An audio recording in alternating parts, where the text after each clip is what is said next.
Hi ಎಲ್ರಿಗೂ ಆಶಾರ್ವಿಸ್ ಕಿಚನ್ಗೆ ನಿಮಗೆಲ್ಲ ಪ್ರೀತಿಯ ಸ್ವಾಗತ. ಇವತ್ತು ನಾನು ಅಲಸಂದೆಯಲ್ಲಿ ಒಂದು ಪಲ್ಯ ಮಾಡಿ ತಂದಿದ್ದೇನೆ. ನೋಡಿ, ತುಂಬ ಸಿಂಪಲ್ಲಾಗಿ ಬೇಗ ಕೂಡ ಆಗುವಂಥ ಒಂದು ಪಲ್ಯ ಇದು. ಬ್ಯಾಚುಲರ್ಸ್ ಎಲ್ಲ ಇರ್ತಾರಲ್ಲ, ಜಾಬಿಗೆಲ್ಲ ಹೋಗಿರೋರು ಅವರಿಗೆಲ್ಲ ಆರಾಮ್ಸೆ ಇದನ್ನು ಮಾಡ್ಕೊಳ್ಬೋದು. ಗ್ಯಾಸ್ ಆನ್ ಮಾಡಿಕೊಂಡು ಬಾಣಲೆ ಇಟ್ಕೊಂಡಿದ್ದೇನೆ. ಇದಕ್ಕೆ ನಾವೀಗ ಒಗ್ಗರಣೆ ಹಾಕ್ಕೊಳ್ಳೋಣ. ಇಲ್ಲಿ ನಾನೊಂದು 4 ಚಮಚದಷ್ಟು ಎಣ್ಣೆ ಹಾಕ್ಕೊಂಡಿದ್ದೇನೆ. ಎಣ್ಣೆ ಸ್ವಲ್ಪ ಬಿಸಿ ಆದಮೇಲೆ ಅರ್ಧ ಚಮಚದಷ್ಟು ಸಾಸಿವೆ ಹಾಕ್ಕೊಂಡಿದ್ದೇನೆ. ಆನಂತರ 1 ಚಮಚದಷ್ಟು ಉದ್ದಿನಬೇಳೆಯನ್ನು ಕೂಡ ಹಾಕ್ಕೊಂಡಿದ್ದೇನೆ. ಇವಾಗ ಒಂದು ಮೆಣಸನ್ನು ಕಟ್ ಮಾಡ್ಕೊಂಡು ಹಾಕ್ಕೊಂಡಿದ್ದೇನೆ. ನೀವು ಮೆಣಸು ಜಾಸ್ತಿ ಹಾಕ್ಕೊಳ್ಬೋದು ಪರಿಮಳ ಬೇಕಂದರೆ. ಇವಾಗ ಸಾಸಿವೆ ಸಿಡಿಯುವ ತನಕ ನಾವು ಇದನ್ನು ಸ್ವಲ್ಪ ಈ ಥರ ಮಿಕ್ಸ್ ಮಾಡ್ಕೊಳ್ಬೇಕು. ಉದ್ದಿನಬೇಳೆ ಕೂಡ ಕೆಂಪಾಗಬೇಕು. ಇದಾದ ನಂತರ ನಾವು ಇದಕ್ಕೆ 2 ಈರುಳ್ಳಿ ಕಟ್ ಮಾಡಿ ಇಟ್ಕೊಂಡಿದ್ದೇನೆ. ಮೊದಲೇ ನಾನು ತರಕಾರಿ ಎಲ್ಲ ಕಮ್ಮಿ ಇದ್ದಾಗ ನಾವು ಈ ರೀತಿ ಜಾಸ್ತಿ ಇದೆಲ್ಲ ಹಾಕ್ಕೊಳ್ಬೇಕು, ಈರುಳ್ಳಿ ಟೊಮೆಟೊ ಎಲ್ಲ. ನೋಡಿ, ನಾನೀಗ ಕರಿಬೇವು ಸೊಪ್ಪು ಹಾಕ್ಕೊಂಡಿದ್ದೇನೆ ಒಗ್ಗರಣೆಗೆ. ಇದಾದ ನಂತರ ಇದಕ್ಕೀಗ ನಾನು ಕಟ್ ಮಾಡಿಟ್ಟ ಈರುಳ್ಳಿಯನ್ನು ಸೇರಿಸ್ತಾ ಇದ್ದೇನೆ. ನಿಮಗೆ ಈರುಳ್ಳಿ ಎಲ್ಲ ಬೇಡ ಅಂತ ಇದ್ದರೆ ಪರವಾಗಿಲ್ಲ, ಪ್ಲೈನಾಗಿ ಮಾಡ್ಕೊಳ್ಬೋದು. ಬೇಗ ಆಗಬೇಕು ಇನ್ನೂ ಸಹ ಅಂತ ಅಂದರೆ ತರಕಾರಿ ಮಾತ್ರ ಹಾಕ್ಕೊಂಡು ಮಾಡ್ಕೊಳ್ಬೋದು. ನಾನಿಲ್ಲಿ 2 ಈರುಳ್ಳಿಯನ್ನು ಸೇರಿಸ್ತಾ ಇದ್ದೇನೆ, ತರಕಾರಿ ಸ್ವಲ್ಪ ಕಮ್ಮಿ ಇತ್ತು ಅಂತ. ಹಾಗೆ ಒಂದು ಹಸಿಮೆಣಸು ಕೂಡ ಹಾಕ್ಕೊಂಡಿದ್ದೇನೆ. ನಿಮ್ಗೆ ಖಾರ ತಿನ್ನುವವರಾದರೆ ಹಸಿಮೆಣಸು ಜಾಸ್ತಿ ಹಾಕ್ಕೊಳ್ಬೋದು. ಇವಾಗ ಹಸಿಮೆಣಸು ಹಾಕ್ಕೊಂಡ ನಂತರ ಒಮ್ಮೆ ಮಿಕ್ಸ್ ಮಾಡ್ಕೊಂಡಿದ್ದೇನೆ. ಹಾಗೆ ಒಂದು ಟೊಮೆಟೊ ಕಟ್ ಮಾಡಿ ಇಟ್ಕೊಂಡಿದ್ದೆ, ಅದನ್ನು ಸಹ ಸೇರಿಸ್ತಾ ಇದ್ದೇನೆ. ಈ ಈರುಳ್ಳಿ ಟೊಮೆಟೊ ಎಲ್ಲ ಹಾಕೊಳ್ಳೋದ್ರಿಂದ ತುಂಬ ರುಚಿ ಚೆನ್ನಾಗಿರ್ತದೆ. ಇದು ಹಾಕ್ಕೊಂಡ ನಂತರ ಸ್ವಲ್ಪ ಮಿಕ್ಸ್ ಮಾಡಿದ ಮೇಲೆ, ತುಂಬ ಫ್ರೈ ಆಗಬೇಕು ಅಂತ ಏನಿಲ್ಲ. ನೋಡಿ, ಅಲಸಂದೆ ಕಟ್ ಮಾಡಿ ಇಟ್ಕೊಂಡಿದ್ದೇನೆ.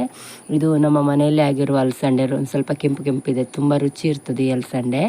ಇದನ್ನು ಚಿಕ್ಕದಾಗಿ ಕಟ್ ಮಾಡಿ ಇಟ್ಕೊಂಡಿದ್ದೆ, ಇದನ್ನು ಹಾಕ್ಕೊಂಡಿದ್ದೇನೆ. ಇದೊಂದು ಅರ್ಧ kg ಅಷ್ಟು ಇದೆ, ತುಂಬ ಏನಿಲ್ಲ. ಅದಕ್ಕೋಸ್ಕರ ನಾನು ಈರುಳ್ಳಿ ಟೊಮೆಟೊ ಎಲ್ಲ ಹಾಕಿ ಮಾಡ್ತಿರುವಂಥದ್ದು. ಇದನ್ನು ಹಾಕ್ಕೊಂಡು ಇದನ್ನೊಮ್ಮೆ ಮಿಕ್ಸ್ ಮಾಡ್ಕೊಳ್ಳುವ.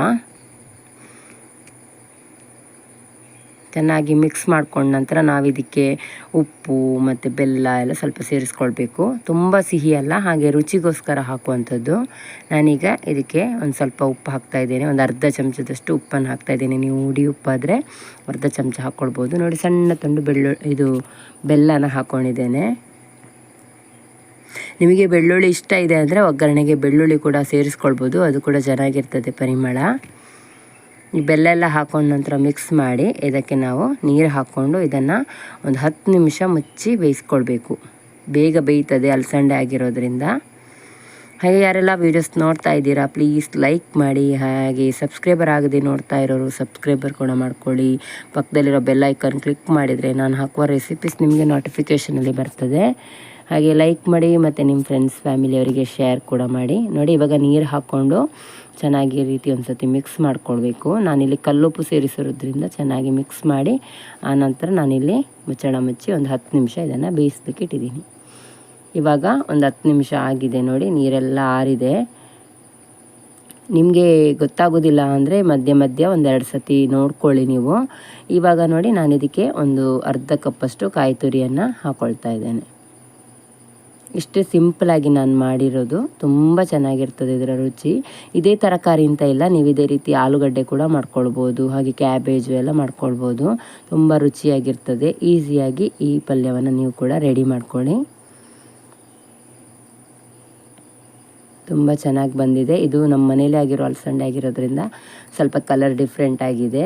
ನಿಮ್ಗೆ ಪೇಟೆಯಿಂದ ತಂದಿದ್ರೆ ಇಷ್ಟು ಬೇಗ ಬೇಯಲಿಕ್ಕಿಲ್ಲ, ಹಾಗಾಗಿ ಸ್ವಲ್ಪ ಜಾಸ್ತಿ ನೋಡ್ಕೊಂಡು ಬೇಯಿಸ್ಕೊಳ್ಳಿ. ನೋಡಿ, ರುಚಿಯಾದ ಪಲ್ಯ ರೆಡಿಯಾಗಿದೆ.